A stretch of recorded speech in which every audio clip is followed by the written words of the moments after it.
Riyad al-Salihin, chapitre 16 sur l'injonction pour la préservation de la sunna et de ses bonnes manières. Le Très-Haut a dit: prenez ce que le messager vous donne et abstenez-vous de ce qu'il vous interdit. Sourate 59, verset 7. Il a dit aussi: et il ne parle pas sous l'effet de la passion, ce n'est rien d'autre qu'une révélation inspirée. Sourate 53, versets 3 à 4. Et aussi, dit: si vous aimez vraiment Allah, suivez-moi. Allah vous aimera alors et vous pardonnera vos péchés. Sourate 3, verset 31. Il a dit également: en effet, vous avez dans le messager d'Allah un excellent modèle à suivre pour quiconque espère en Allah et au jour dernier et invoque Allah fréquemment.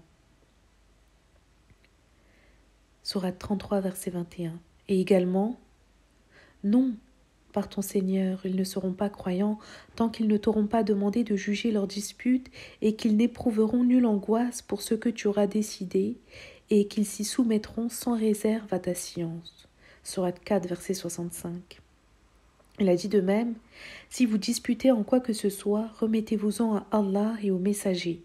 Sourate 4, verset 59. Et de même: quiconque obéit au messager obéit certainement à Allah. Sourate 4, verset 80. Le Très-Haut a dit aussi: et en vérité, tu guides vers un chemin droit. Sourate 42, verset 52. Que ceux dont qui s'opposent à son commandement prennent garde d'une épreuve ne les atteigne, ou que ne les atteigne un châtiment douloureux. Sourate 24, verset 63. Et aussi, et gardez dans vos mémoires les versets d'Allah qui sont récités dans vos foyers. Sourate 33, verset 34. 156.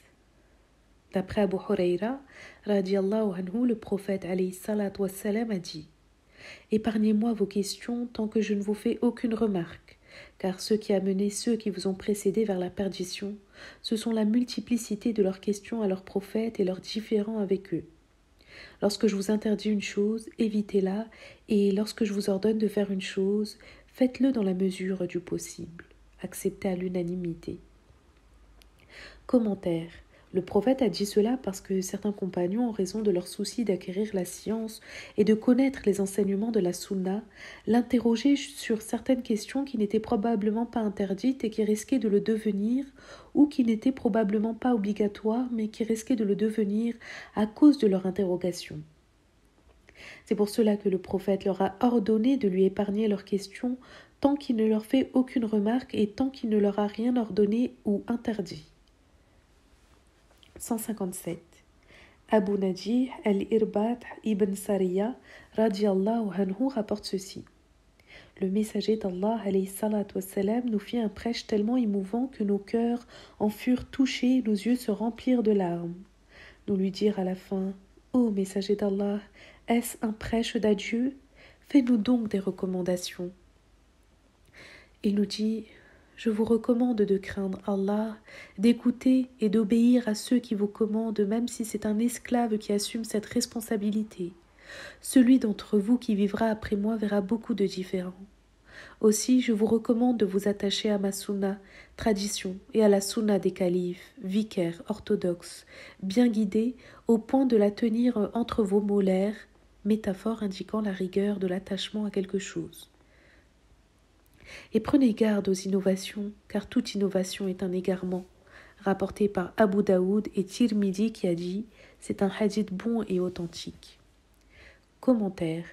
Il était dans l'habitude du prophète de faire des prêches émouvants qui touchaient les cœurs et faisaient pleurer les yeux.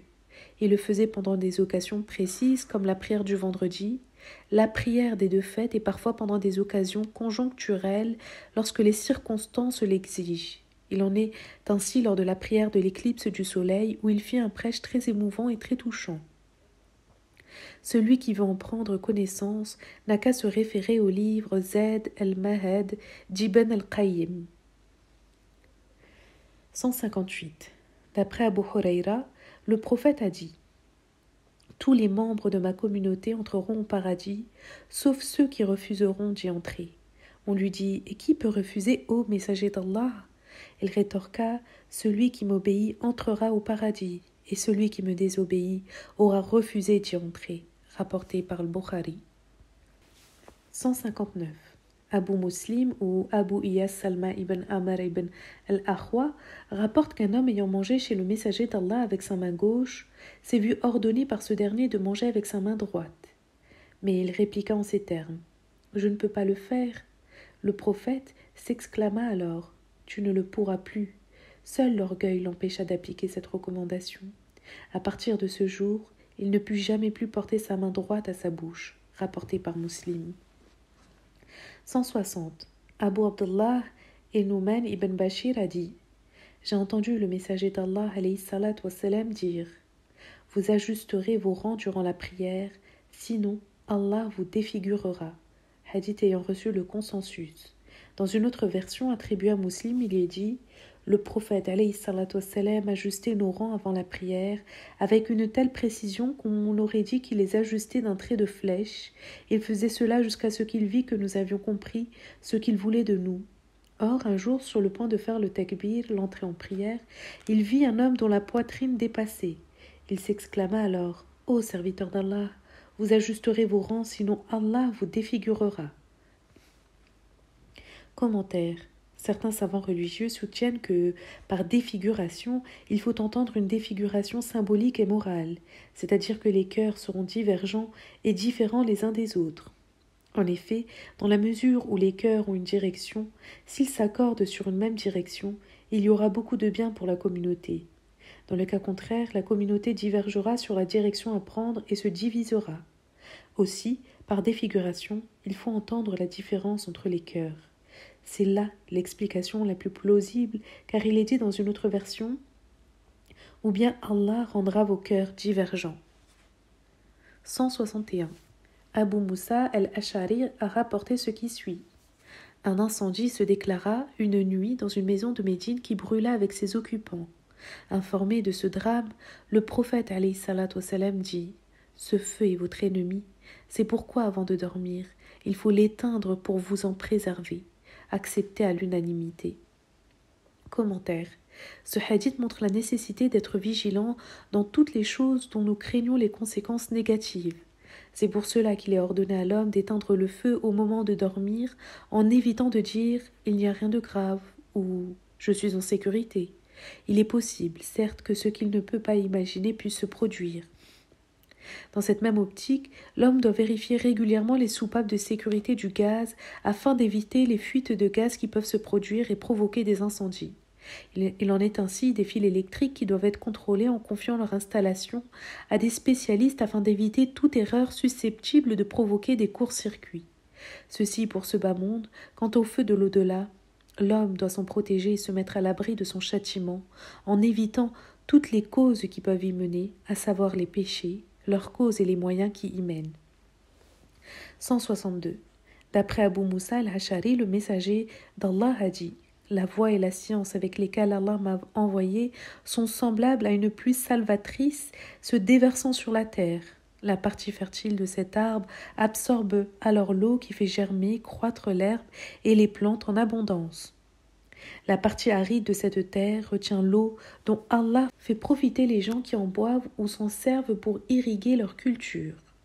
Une autre partie de la terre, stérile, celle-là reçoit cette pluie, mais ne la retient pas et ne fait croître aucune culture. La partie fertile est comparable à celui qui a approfondi sa connaissance de la religion d'Allah, qui a tiré profit de ce que Allah m'a chargé de révéler, qui l'a assimilé et l'a enseigné à autrui. La terre aride est comparable à celui qui enseigne aux gens ce que Allah m'a révélé, mais n'en tire aucun profit pour lui-même, et la terre stérile est comparable à celui qui ne veut pas accepter la guidance qu'Allah m'a chargé de révéler. Accepté à l'unanimité. Commentaire. Ce hadith montre la bonne méthode utilisée par le prophète pour enseigner à ses compagnons en leur donnant des exemples et des paraboles, dans la mesure où l'enseignement par des paraboles sensibles rapproche les significations rationnelles des esprits. En d'autres termes, ce qui est perçu par la raison est facilité par ce qui est perçu par les sens. C'est là une réalité qui est attestée chaque jour, dans la mesure où il arrive à beaucoup de personnes de ne pas comprendre quelque chose, mais lorsque tu leur donnes un exemple sensible, elles comprennent et en tirent des leçons. C'est pour cela que le Très-Haut dit: Ce sont là des exemples que nous proposons aux hommes, mais seuls les hommes sensés sont à même de les comprendre. Sourate 29, verset 43. 163. D'après Jabbar, le prophète alayhi salat wassalam a dit: Je suis par rapport à vous comme un homme qui alluma un feu dans lequel se jetèrent sauterelles et papillons, alors qu'il tente de les en empêcher.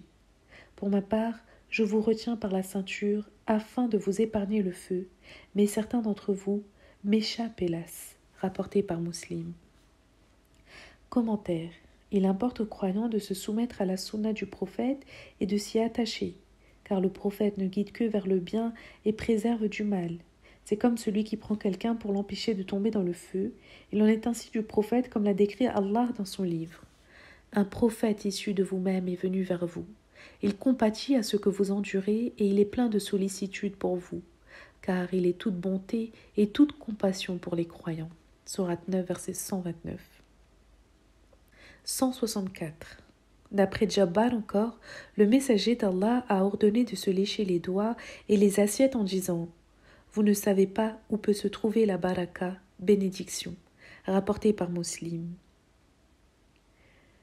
Dans une autre version, il y est dit: Si l'un d'entre vous laisse tomber une bouchée de nourriture, qu'il la ramasse, en enlève les impuretés et qu'il la mange pour ne pas la laisser à Satan. En outre, il ne doit pas essuyer ses mains avec une serviette avant d'avoir léché ses doigts, car il ne sait pas dans quel endroit se trouve la baraka. Et dans une autre version attribuée aussi à Muslim, il y est dit: Le diable est présent avec chacun de vous dans toutes les circonstances de sa vie, y compris lorsqu'il mange. Aussi, lorsque l'un d'entre vous fait tomber une bouchée de nourriture, qu'il nettoie les impuretés et qu'il la mange et ne la laisse pas au diable. Commentaire. Il s'agit là des règles de bienséance relatives à la façon de manger.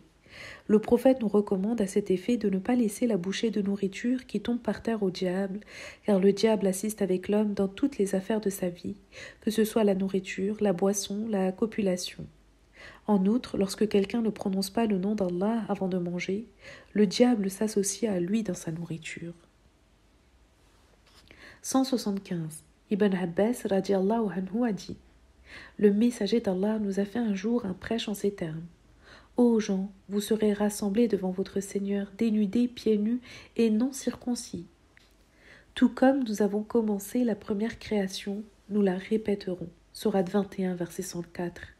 La première des créatures à être vêtue le jour de la résurrection sera Abraham, sur lui prière et salut.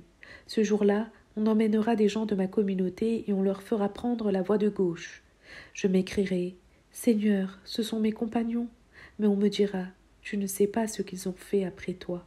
Je dirai alors, comme a dit le serviteur vertueux: Je fus témoin contre eux aussi longtemps que je fus parmi eux. Jusqu'à sa parole: C'est toi le puissant, le sage. Sourate 5, versets 117 et 118. 166. D'après Abu Saïd, Abdullah ibn Murafil, le prophète alayhi salat wassalam a interdit le lancement de pierres en disant: